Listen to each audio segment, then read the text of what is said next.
What I have seen is that when you want a behavior to happen more frequently, and more consistently, is you want to reinforce it positively, whether that be you or somebody else. Now, I will say this, is if you can recruit somebody else to reinforce your consistent behavior, you will be far more likely to succeed, which is why if you look at the most effective exercise, nutrition, behavior change programs, there's a third party. It could be a friend, it could be a family member, it could be a therapist, it could be a coach. That person is constantly there to reinforce the new behaviors so that you're constantly focused on the future and what you're doing well and forgetting about the fact that you've dumped all these behaviors over here that aren't helping.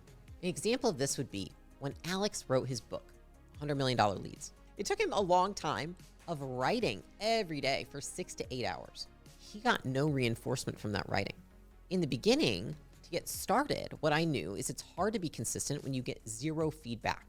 And so what I did instead is I constantly positively reinforced him for the work he was putting in on the book, because I knew how punishing it might feel and how it's much harder to be consistent when you don't get that kind of reinforcement from somebody. Say you don't have somebody else to reinforce you or reward you. Something I do is I set up my schedule in a way that I reward myself if I am consistent with the things that are the highest priority. If me getting certain things with work done was my number one priority, then I would say that if I get my to-do list for the day done, that is when I get to work out for the day. And so what it means is that the workout actually becomes a reward that I put in place for myself. If I don't get those things done, the reward is not there.